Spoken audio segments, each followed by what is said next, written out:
तो जैसा कि हमने पिछले एपिसोड में देखा था कि यू हाउ अपनी पूरी ही टीम के साथ टीचर जियाओ ये को बचा लेता है और उन्हें लेकर के सेफली हेवनली सोल एम्पायर के अंदर आ जाता है। मगर यहाँ पे टीचर जियाओ ये की हालत ख़राब होती है, इसलिए सब लोग डिसाइड करते हैं कि उन्हें जल्द से जल्द एकेडमी वापस लेके जाना चाहिए। तभी वहाँ पे यू हाउ जाते जाते प्रिंसेस वीना को एक स्क्रोल और साथ में अपनी कैट स्पेस बॉल को भी दे देता है, जिसके अंदर यू हाउ ने कई सारे हाई ग्रेड के वेपन्स और मटेरियल को रखा था। वहीं पे उस मैप के अंदर सन मून एम्पायर के आर्मी की लोकेशन मार्क होती हैं, जिसका फायदा यहाँ पे प्रिंसेस वीना उठा सकती हैं जंग में। मेरे प्यारे से दोस्तों, अब इस एपिसोड को हम स्टार्ट करते हैं। इस एपिसोड की स्टार्टिंग में हमें तांग सेक्ट का सीन दिखाया जाता है, जहाँ पे बेबे अपनी गोदी में जियाओ ये को पकड़ा होता है और वो कहता है कि जियाओ ये देखो, तुम्हारी जो सबसे बड़ी ख्वाहिश थी उसे हमने यहाँ पे पूरा कर दिया है। तांग सेक्ट को हमने रीबिल्ड कर दिया है। तुम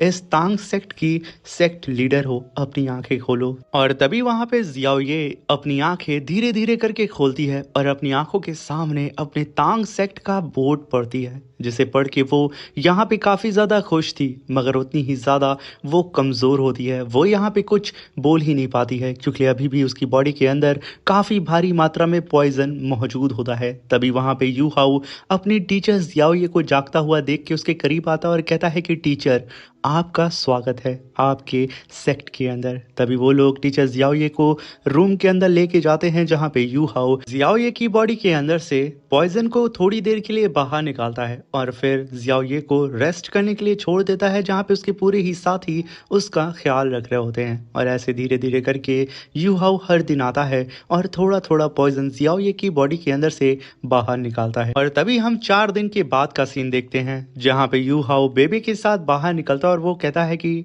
सीनियर ब्रदर, जब मैं इस मिशन में गया था ना, तो मैं उस होली स्पिरिट कल्ट के अपर रैंक के कल्टीवेटर्स के साथ भी मैं उठा और बैठा हूँ, यहाँ तक कि मैं उनके लीडर जोंगली के साथ भी। वो लोग पता नहीं किस तरीके का मेथड का इस्तेमाल कर रहे हैं, जिसकी वजह से उन लोगों की पावर बहुत ही तेज़ी से बढ़ते जा रही है और अगर हमने जल्दी नहीं की तो हो सकता है कि हम स्ट्रेंथ में उनसे कम पड़ जाएं। ये सुनकर के बेबी कहता है, तो आखिर तुमने क्या सोचा है यू हाउ? तभी वहाँ पे यू हाउ कहता है कि बिग ब्रदर, जब मैं टीचर जियाओ ये की पॉइजन पे स्टडी कर रहा था तब मैंने एंसेस्टर तांग सेन की बुक को भी स्टडी किया, जहां पे लिखा हुआ था कि अगर हम हाई ग्रेड के हर्ब्स को अल्केमी फर्नेस के अंदर रिफाइन करके उसे पिल में कन्वर्ट कर देते हैं तो उसकी जो पावर होगी, उसकी जो पोटेंशियल होगी, वो बहुत ज़्यादा बढ़ जाएगी। हम कई तरह की पिल को बना सकते हैं, जैसे कि कई सारे हर्ब्स के मिक्सचर से हम लोग healing elixir, break through elixir और ना जाने क्या चीज़ों को हम बना सकते हैं। मगर इसके लिए मुझे स्टडी करना होगा और इसका फ़ायदा ये होगा कि हम लोग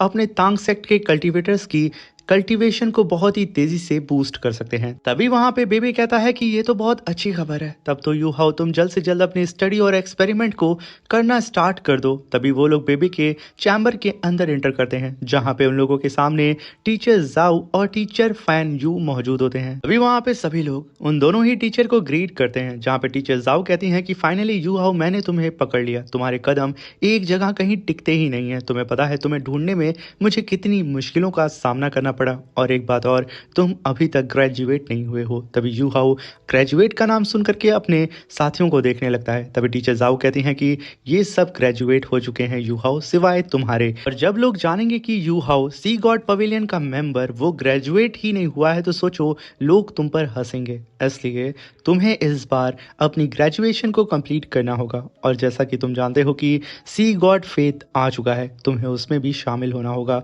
क्योंकि तुम अभी तक सिंगल हो। तभी यू हाउ कहता है कि टीचर, आप जानती हैं कि मैं डोंगर के अलावा किसी और के बारे में सोच नहीं सकता हूँ। तभी वहाँ पे टीचर फैन यू आगे बढ़ते हुए कहते हैं कि यू हाउ, ये एकेडमी का रूल है जो कि तुम्हें फॉलो करना होगा, और अगर तुमने इस रूल को फॉलो नहीं किया तो तुम्हें सी गॉड आइलैंड के अंदर 1 साल के लिए और रुकना पड़ेगा और तुम्हें फिर से 1 साल बैक जाकर के अपनी पढ़ाई को करना पड़ेगा। तभी युवा कहता है कि नहीं, मैं ऐसा नहीं कर सकता हूँ क्योंकि ऐसी क्रिटिकल कंडीशन में मैं एक जगह पे रुक नहीं सकता हूँ, इसलिए मैं सी गॉड फेथ को अटेंड करूँगा सिर्फ फॉर्मेलिटी के बेस में, और फिर मैं तुरंत अपनी ग्रेजुएशन के एग्ज़ाम को दूंगा। ये बात सुन करके सब कहते हैं कि हाँ, तुमने यहाँ पे बिल्कुल सही डिसीजन लिया है। अगर वहीं पे यूहाओ के साथी कहते हैं कि सोचने वाली बात है, हमारे क्लास का जो मॉनिटर था वो सबसे लास्ट लास्ट में अपनी ग्रेजुएशन कर रहा है। तभी सीन शिफ्ट होता है, यू हाउ बैठ के अपनी तान सेंग की बुक को पढ़ते हुए एल्केमी करना स्टार्ट कर देता है। यहाँ पे यू हाउ कहता है कि मैंने बुक के अकॉर्डिंग सबसे पहले मैंने कई सारे हर्ब्स को मिक्स कर दिया है और साथ में मैंने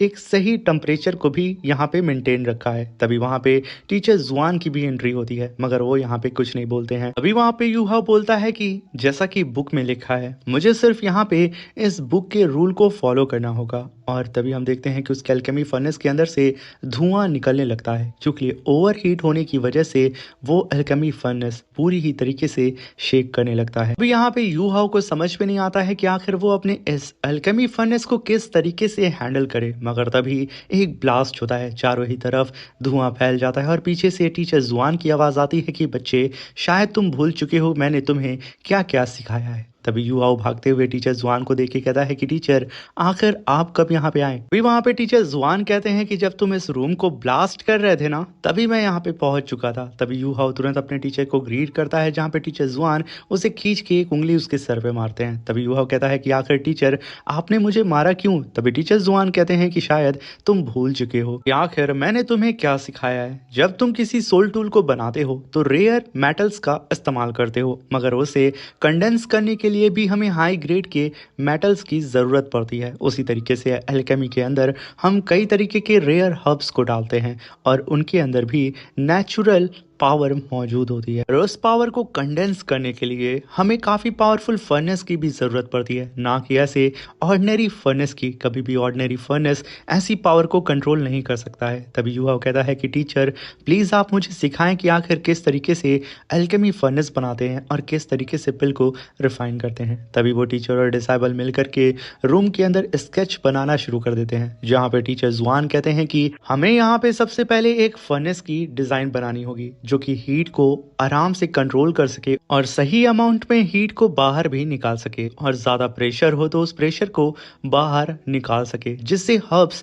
जलेंगे नहीं। और हमें किसी स्ट्रॉन्ग धातु की भी जरूरत होगी जिसका इस्तेमाल करके हम अपने फर्नेस को बनाएंगे। जहाँ पे वो लोग रात दिन एक करके अपने स्केच को कंप्लीट कर रहे होते हैं, मगर रिजल्ट में उन लोगों के हाथ कुछ नहीं लगता है। वहीं पे काइतू और जियाओ जियाओ हर दिन उन लोगों के लिए खाना लेके आते हैं, मगर उन लोगों के कमरे के बाहर खाने का अंबार लगा होता है, मगर वो लोग एक दिन भी खाना खाए बिना सिर्फ अपने स्केच पे ही लगे होते हैं। जहाँ पे फाइनली टीचर और डिसाइबल मिलकर के एक अच्छा स्केच बना लेते हैं। और तभी यू हाउ उस स्केच को लेके बैठता है टेबल पे और कहता है कि टीचर, हमने कर दिखाया है। तभी टीचर जुआन नीचे बैठ के कहते हैं कि यू हाउ, ये तो सिर्फ पहला पड़ाव है, अभी तो हमें सबसे बड़ा काम करना है। इस फर्नेस को हमें मेटल से बनाना है, जिसमें हम सबकी हालत खराब हो जाएगी। ये कहने के साथ वो इतना थक चुके थे कि वो नीचे ही बैठे बैठे सो जाते हैं। अब यू हाउ यहाँ पे अपने टीचर को सोता हुआ देख करके वहाँ पे एक चादर उठाता है और अपने टीचर को उड़ाते हुए कहता है कि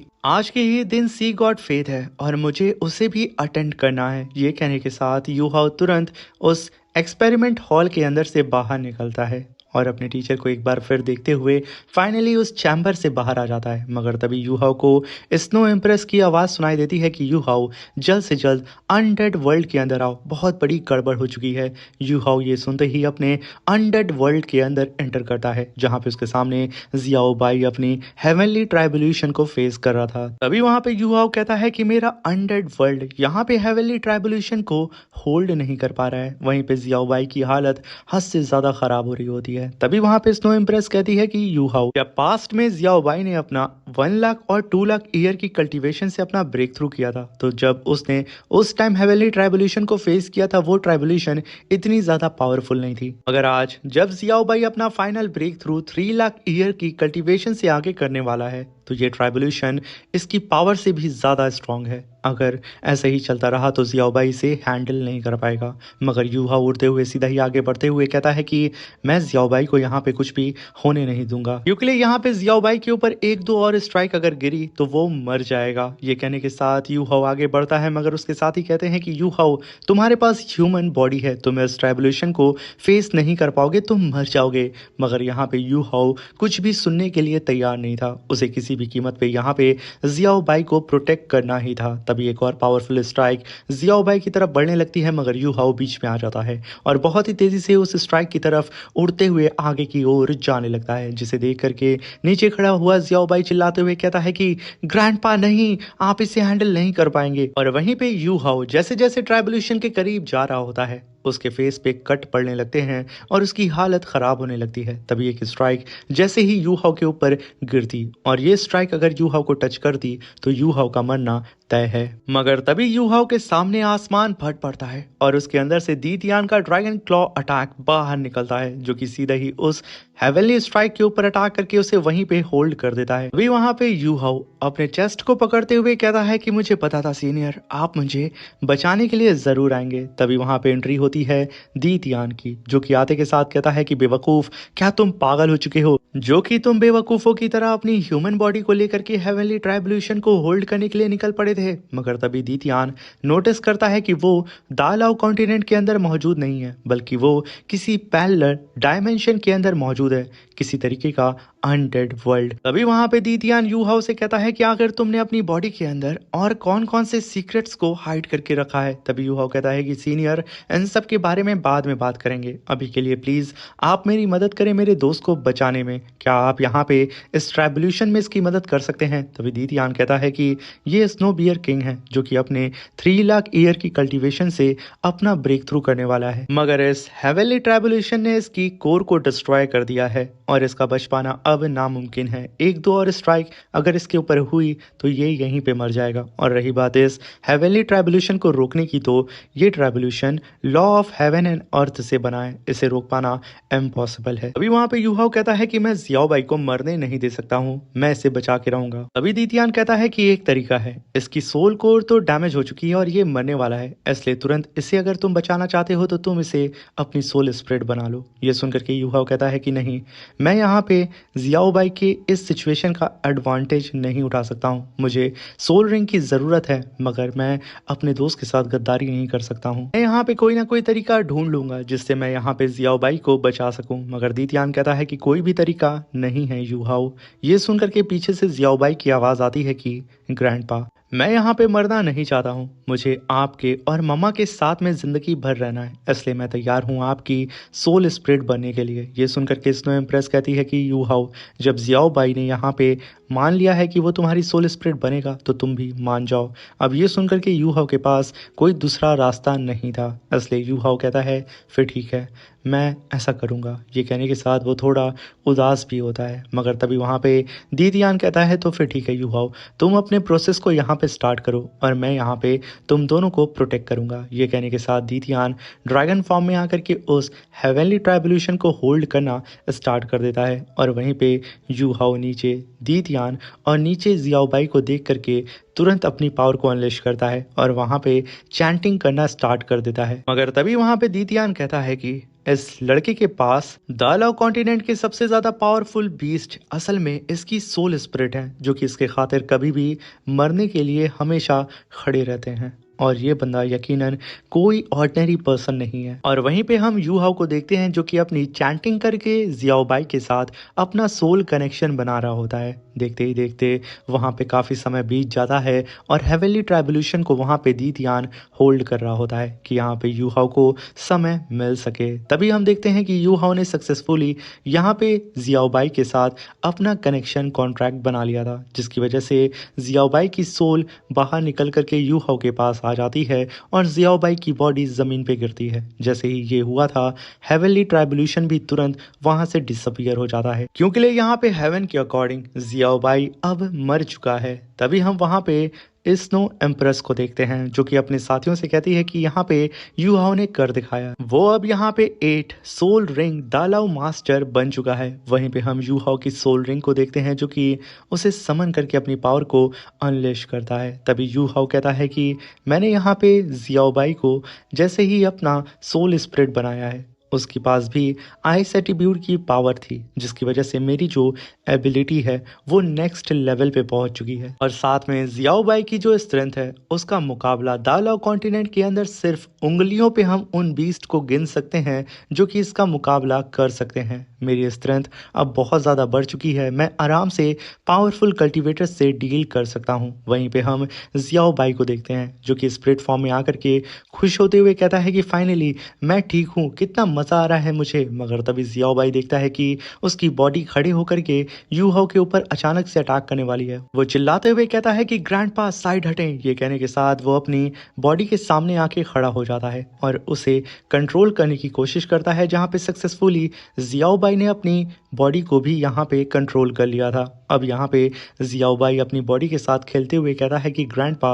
मुझे ऐसा महसूस हो रहा है कि मैं एक टाइम में दो जगह पे मौजूद हूँ। तभी यू हाओ नोटिस करता है कि जियाओ बाई की बॉडी के अंदर बहुत ही तेजी से हेवनली स्पिरिचुअल ऑरा एंटर कर रहा है। तभी यू हाओ कहता है कि जरूर जियाओ बाई की बॉडी के अंदर उसके सोल का थोड़ा सा हिस्सा मौजूद था, जिसकी वजह से यहाँ पे जियाओ बाई अपनी बॉडी को कंट्रोल कर पा रहा है। और जैसा कि जियाओ बाई ने यहाँ पे हेवनली ट्राइबुलेशन को अपनी रियल बॉडी के जरिए फेस किया है, जिसकी वजह से उसका यहाँ पे ब्रेक थ्रू हो गया है। और यहाँ पे अनडेड वर्ल्ड के ऑरा की वजह से जियाओ बाई की जो फर्स्ट बॉडी है वो अब अनडेड बियर किंग बन चुकी है, जिसके पास 3 लाख ईयर की कल्टीवेशन की पावर है। और अब जियाओ बाई अपनी सोल पावर के साथ साथ अपनी इस रियल बॉडी को भी इस्तेमाल कर सकता है, यानी कि मेरी अब पावर डबल हो चुकी है। मगर तभी वहाँ पे दीदियान कहता है कि यू हाओ, चलो फिर मुझे ये बताओ कि आखिर ये अनडेड वर्ल्ड आखिर किसने दिया है तुम्हें। तभी यू हाओ कहता है कि ये सब कुछ सीनियर तब स्टार्ट हुआ है जब मेरी मुलाकात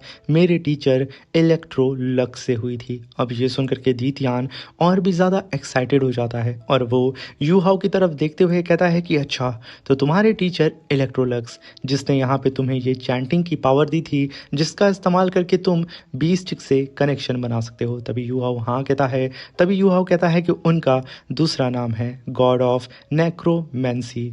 उन्हें लोग काफ़ी हद तक इस नाम से भी जानते हैं और वो दूसरे डायमेंशन से यहाँ पे आए थे और उन्होंने ही मुझे ये लेगेसी सौंपी है और जिसका इस्तेमाल मैं अब तक कर रहा हूँ। तभी वहाँ पे दीतियान कहता है कि तुम यहाँ पे अपने टीचर इलेक्ट्रोलक्स की लेगेसी को आगे बढ़ा रहे हो, ये यकीनन काफ़ी अच्छी बात है। मगर तुम्हारा टीचर इलेक्ट्रोलक्स वो यकीनन बहुत ही ज़्यादा पावरफुल होगा, जिसने अपनी पावर के दम पे एक अलग सा ही डायमेंशन बना दिया है जिसे बना पाना इम्पॉसिबल है। यू हाओ, भले ही तुम्हारे पास अनडेड वर्ल्ड है, मगर अब तुम्हें और भी ज़्यादा सतर्क रहना होगा अपने एनिमी से, क्योंकि बार बार मैं तुम्हें बेवकूफ़ बचाने के लिए नहीं आ सकता हूँ। ये कहने के साथ दीतियान वहाँ से चला जाता है। तभी वहाँ पे यू हाओ उसे ग्रीट करके कहता है कि सीनियर, मैं समझ गया। जैसे ही दीतियान वहाँ से गया था, त्यांग मिंग की हमें आवाज़ सुनाई देती है जो कि कहता है कि ब्रदर यू हाओ, क्या तुम यहाँ पे भूल चुके हो कि आज ही सी गॉड फेथ स्टार्ट होने वाला है। तुम जल्द से जल्द बाहर जाओ और एकेडमी में